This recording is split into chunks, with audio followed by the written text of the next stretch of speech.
Los elegidos son un regalo de amor que el Padre hace al Hijo.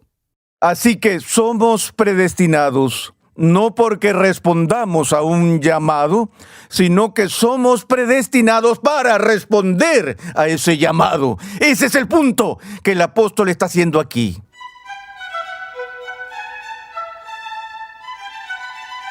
Bienvenido una vez más a Renovando tu Mente con el Dr. R.C. Sproul, mientras continuamos con la 8ª lección en la serie de enseñanza titulada Amados por Dios. En esta serie, el Dr. Sproul explora la enseñanza bíblica sobre el amor divino y sus implicaciones para la forma en que debemos amar a Dios y a los demás. El conocimiento previo de Dios tiene su origen en un amor profundo e íntimo por su Hijo y por su pueblo. Y es que Dios, desde la eternidad, sabe de antemano quién responderá favorablemente a la invitación del Evangelio. En este episodio veremos que el amor divino de complacencia se encuentra en el concepto del conocimiento previo de Dios, porque su conocimiento previo es un amor previo. Te invito al salón de clases a escuchar al Dr. R.C. Sproul mientras considera cómo el amor complaciente de Dios se deleita y se complace en la relación con su pueblo redimido que está en el Hijo. En nuestra última sesión indiqué que en la historia de la teología distinguimos entre 3 tipos de amor divino y cubrí los 2 primeros en nuestra última sesión. El amor divino de benevolencia, que se refiere a su buena voluntad que ejerce sobre todas las personas, y su amor de beneficencia, que indica su actividad por la cual da beneficios, lo que llamamos los beneficios de la gracia común para todas las personas, como el sol y la lluvia y lo demás. Pero dejé para hoy el tercer tipo, que es el aspecto más importante del amor de Dios, que se llama el amor divino de complacencia.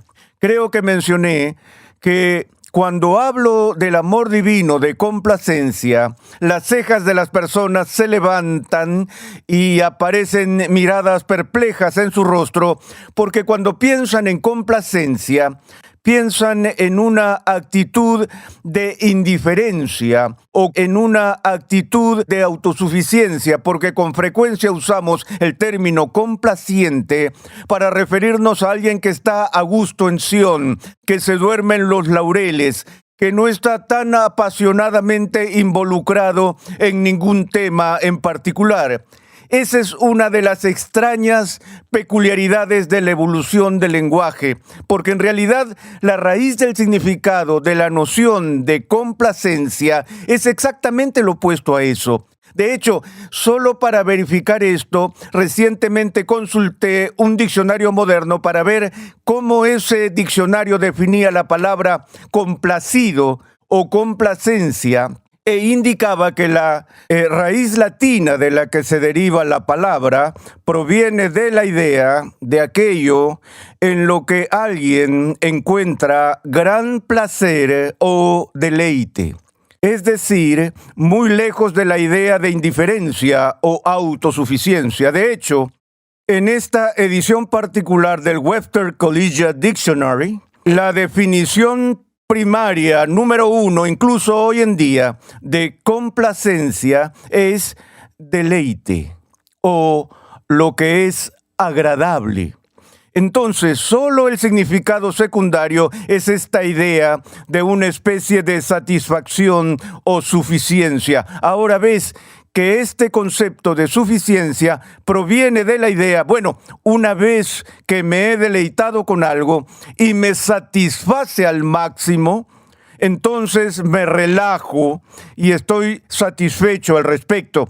Esa es la forma en que la palabra ha evolucionado en nuestro propio idioma, pero cuando hablamos teológicamente del amor divino de complacencia, estamos hablando de ese amor por el cual el Padre se deleita y se complace en su relación con las personas. Hemos dicho todo el tiempo que el objeto número uno del amor de Dios, el objeto perfecto de su placer y de su deleite, es su Hijo. Una vez más recordamos que cuando Jesús es bautizado y la paloma desciende del cielo y la voz se oye audiblemente cuando Dios dice: "Este es mi Hijo amado, en quien me he complacido". Y así, en ese contexto, Dios anuncia su amor de complacencia por Jesús. Él es aquel en quien el Padre está complacido. Y cuando vemos esto, como se aplica a otros aparte de Cristo, vemos que es el amor distintivo que Dios tiene por los redimidos, que Dios se deleita y se complace en aquellos que son suyos. De hecho, este es probablemente el concepto de amor divino que está detrás de ese pasaje difícil que ya hemos examinado en Romanos 9, cuando Pablo dice, citando a Malaquías, con respecto a Jacob y Esaú: "A Jacob amé, pero a Esaú aborrecí".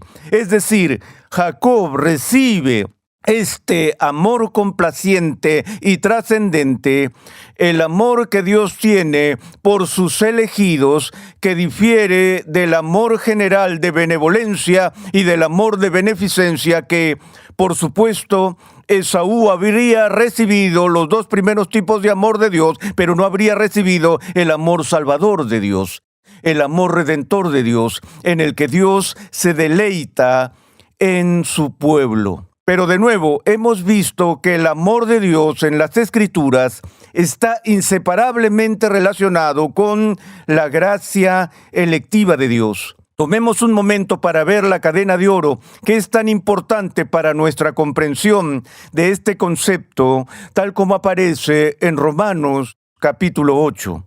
Creo que todos estamos familiarizados con Romanos 8, 28. Y sabemos que para los que aman a Dios, todas las cosas cooperan para bien. Esto es, para los que son llamados conforme a su propósito. Ahora noten que en este texto Pablo no dice que todo coopera para el bien de todos, sino que esa promesa de la providencia divina que saca el bien incluso del mal, lo que nos trae consuelo en medio de la calamidad y en medio de la tragedia, es que incluso las pruebas y tribulaciones más difíciles que encontramos en este mundo, Dios la está usando, obrando por ellas para bien. ¿Para quién? Para aquellos que lo aman. Y aquellos que lo aman son ciertamente aquellos que son llamados de acuerdo con su propósito. Entonces, aquellos que aman a Dios con este tipo de amor y que son amados por Dios con el amor de complacencia, pueden ser llamados los llamados, que de hecho es de donde viene la palabra elección, aquellos que experimentan ser llamados a salir de ekkaleo, que son llamados fuera del mundo, que están separados de la masa de la humanidad caída para recibir la gracia salvadora específica de Dios. Aquí es donde obtenemos el significado del término iglesia. Lo obtenemos de la palabra griega eclesía, aquellos que son llamados fuera de, y usamos la palabra española eclesial o eclesiástica, basada en este concepto del llamado. Sin embargo, hay mucha confusión sobre toda esta idea de las personas que se cuentan entre los llamados. Y la razón de esto es que la Biblia usa el término llamar con respecto a Dios en más de una manera. En un momento dado, la Biblia dice: muchos son llamados, pero pocos son escogidos. Y vemos repetidamente en el libro de Hechos, por ejemplo, que cuando los apóstoles proclaman el Evangelio y proclaman la palabra de Dios, llaman a la audiencia, llaman a aquellos que están escuchando la proclamación a responder al Evangelio. ¿Recuerdan, por ejemplo, cuando el apóstol Pablo estaba en Atenas, en el Areópago, cuando se enfrenta a los filósofos y dice, habiendo pasado por alto los tiempos de ignorancia, Dios declara ahora a todos los hombres en todas partes que se arrepientan, porque Él ha establecido un día en el cual juzgará al mundo, etc. Llama a estas personas a responder a Cristo. ¿Y cuál fue la respuesta? Leemos el texto y vemos que algunas personas en ese lugar abrazaron a Cristo. Otros en ese lugar rechazaron claramente el llamado que Pablo había dado y pensaron que Pablo era una especie de loco. Y la tercera categoría fueron los que dijeron, bueno, escucharemos más sobre esto. Es decir, se reservaron el juicio por el momento, dijeron que querían pensar en eso, querían escuchar más al respecto, pero no respondieron positivamente, no respondieron negativamente, solo fueron neutrales. Entonces, ese es solo un ejemplo de las muchas veces en las que vemos que el Evangelio es presentado y las personas son llamadas a venir, pero no todas vienen. Y llamamos a eso el llamado externo del Evangelio. Ese llamado que es general, cada vez que predico el Evangelio y lo proclamo a un grupo de personas que están allí y les pido que respondan, algunos responderán, otros no. De modo que no todos responden al llamado general o a lo que llamamos el llamado externo, eso es obvio.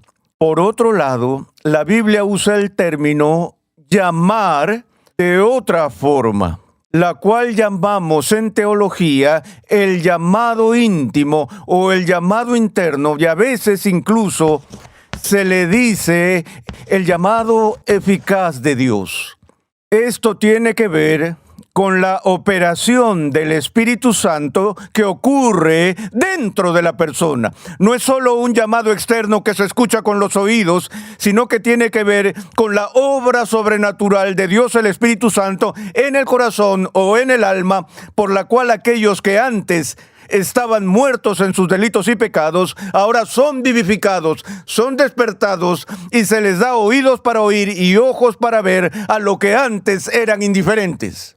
A eso le decimos el llamado interno, y ese es el llamado que Dios da a los elegidos. Los elegidos son llamados de una manera específica y lo vemos justo en el mismo contexto de este texto donde el apóstol Pablo dice que todas las cosas cooperan para bien para los que aman a Dios y son llamados conforme a su propósito. Luego, en su siguiente frase, ¿qué dice? A los que de antemano conoció, también los predestinó a ser hechos conforme a la imagen de su Hijo, para que Él sea el primogénito entre muchos hermanos.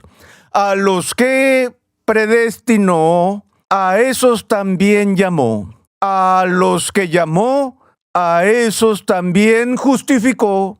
A los que justificó, a esos también glorificó. Ahora, les estoy diciendo que de lo que Pablo está hablando aquí no es del llamado externo del Evangelio, sino del llamado interno que indica la operación sobrenatural del Espíritu Santo. ¿Cómo lo sabemos?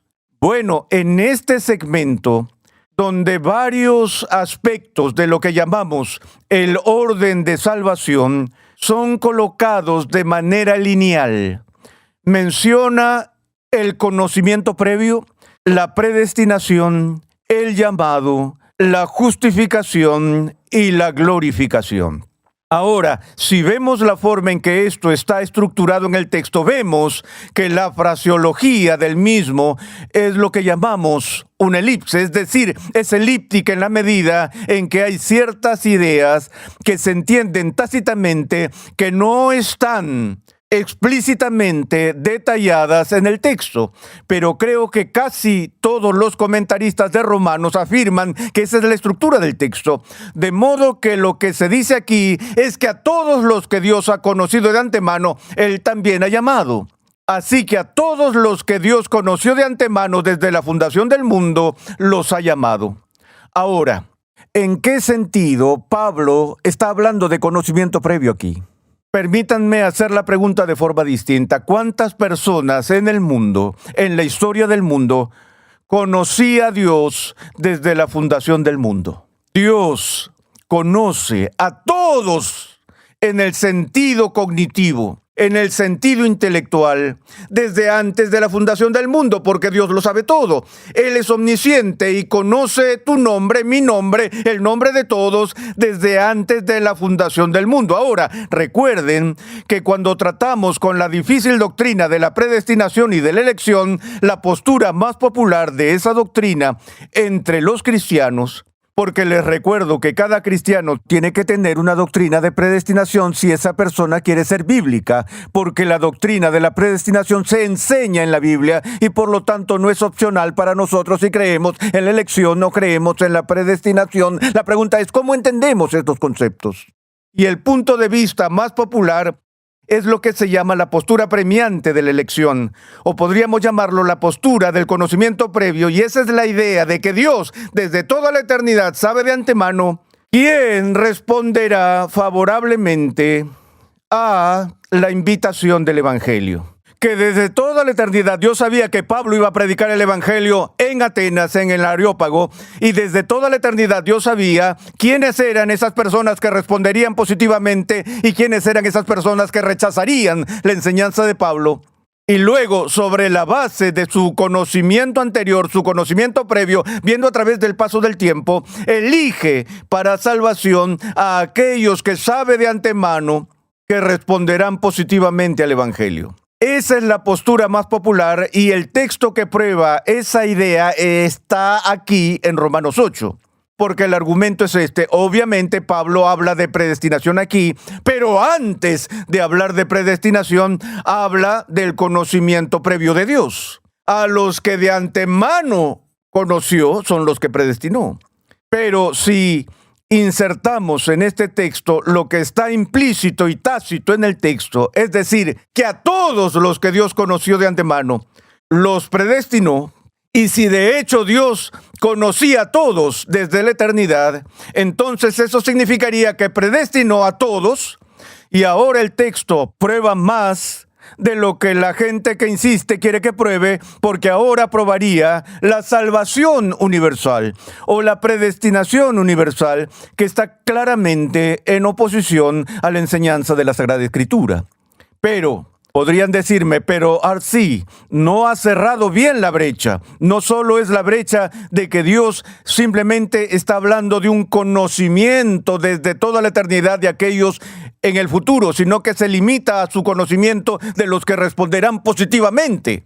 Eso es asumido por aquellos que argumentan esto. Ok, está bien.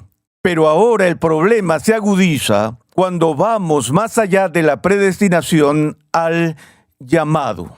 Si todos los que Dios conoce de antemano, en cierto sentido, serán predestinados, y todos los que son predestinados serán llamados, y todos los que son llamados son justificados, ¿cómo afecta eso la idea de que este texto indica tan solo un llamado externo? Porque ciertamente la Biblia no tiene la intención de enseñar que todos los que alguna vez han escuchado externamente con sus oídos el llamado del Evangelio terminan siendo justificados. El hecho de que todos los que son llamados, en el sentido en que Pablo habla de llamado aquí, de hecho son justificados y glorificados, indica categóricamente que el apóstol aquí está hablando de algo más que del llamado externo. Él está hablando de aquellos que son llamados interiormente. Y son aquellos que son llamados interiormente, todos aquellos a quienes Dios les hace algo interiormente, los que son justificados.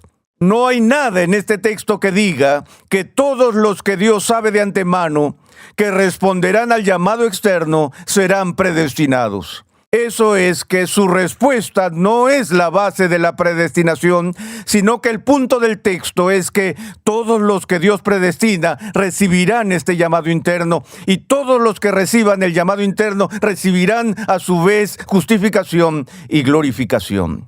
Así que somos predestinados no porque respondamos a un llamado, sino que somos predestinados para responder a ese llamado. Ese es el punto que el apóstol está haciendo aquí.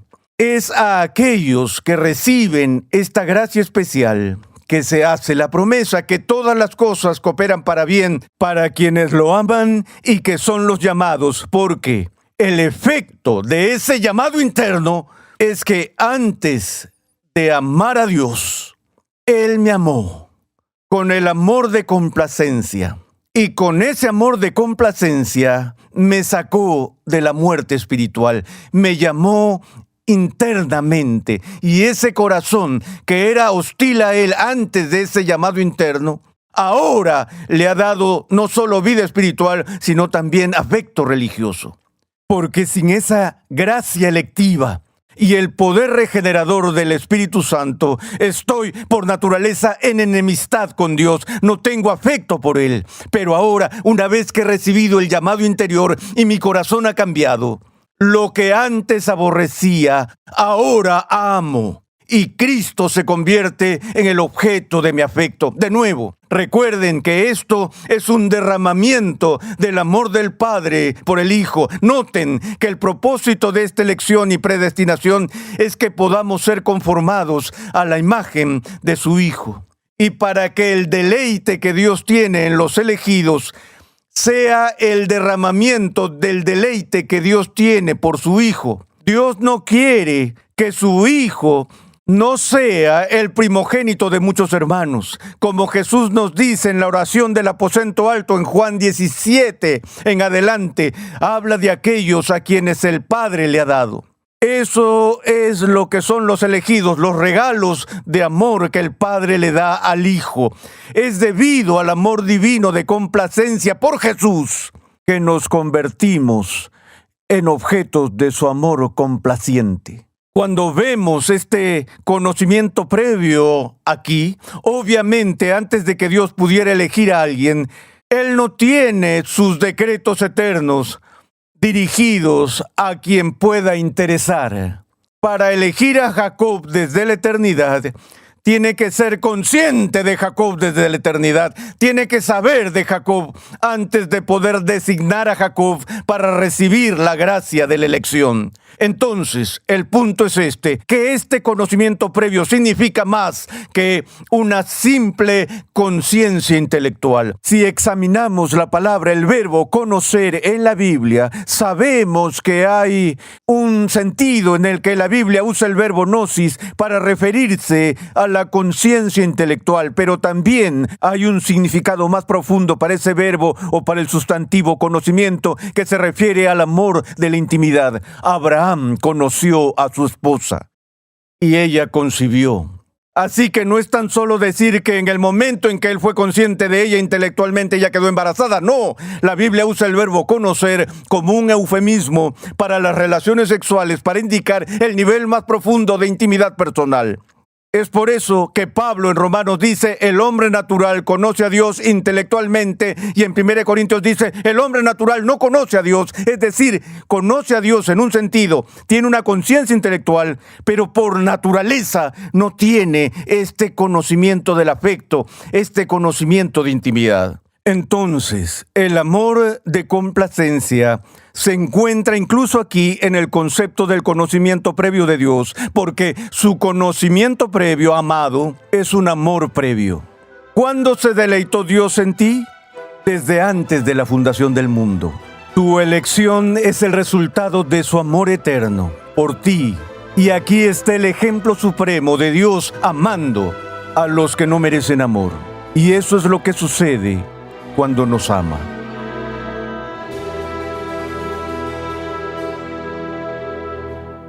Dios se deleita y complace en aquellos que son suyos en Cristo. Estás escuchando Renovando tu Mente mientras continuamos con la serie del Dr. R.C. Sproul, Amados por Dios. Por favor, visita nuestra página web renovandotumente.org, donde podrás solicitar gratuitamente una guía de estudio para tu edificación personal o para usarla en grupos pequeños. Te invitamos a inscribirte en Conexión Ligonier, nuestra plataforma de aprendizaje que permite a cristianos en crecimiento estudiar en línea gracias a una amplia biblioteca de cursos interactivos en video impartidos por el fundador de Ministerios Ligonier, el Dr. R.C. Sproul, y otros destacados pastores, teólogos y expositores cristianos. Para más información visita conexionligonier.com. La palabra griega ágape es el concepto supremo de amor en la Biblia. Un amor que tiene su fundamento en el carácter de Dios mismo. En el siguiente episodio de Renovando tu Mente, el Dr. Sproul analiza el amor que Jesús da a su pueblo y cómo debemos amarnos los unos a los otros. Escucha un avance de nuestro próximo programa. Vemos que hay este tipo especial de amor en el Nuevo Testamento que los cristianos poseen en virtud de haber renacido por el Espíritu Santo y tener ese amor derramado en nuestros corazones, por el cual ahora tenemos la capacidad de imitar el amor de Dios. Renovando tu Mente es una producción de los Ministerios Ligonier, la confraternidad de enseñanza fundada por el Dr. R.C. Sproul. Nuestra misión, pasión y propósito es ayudar a las personas a crecer en su conocimiento de Dios y su santidad. Te invitamos a escuchar nuestro siguiente episodio y a unirte a nuestra gran comunidad virtual en las redes sociales.